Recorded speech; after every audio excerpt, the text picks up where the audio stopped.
Two farmers, same maize, one feeds the world, the other feeds the soil.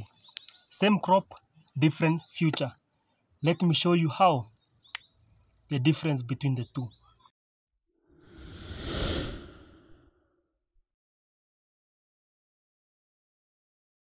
Diving deep into the difference between conventional and regenerative farming.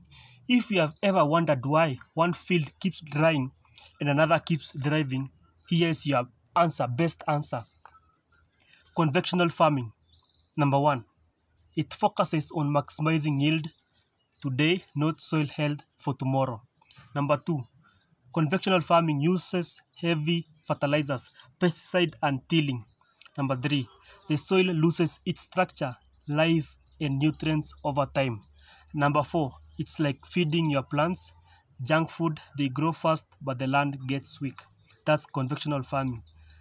The regenerative farming focuses on restoring life in the soil while growing food.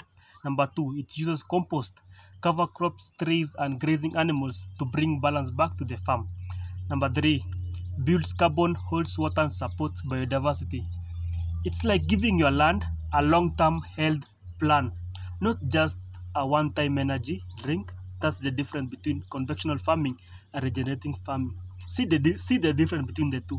One system extracts, the other regenerates. Same crop, but one future end in dust, the other in abundance. So that's the difference between the two types of farming. Follow for day 2. I'll break down the 3 ethnics of permaculture, the mindset behind regeneration. Let's grow smarter, not harder. Regeneration series. I'm Kangs Ufa, the environmentalist, the regenerative consultant, and permaculture designer.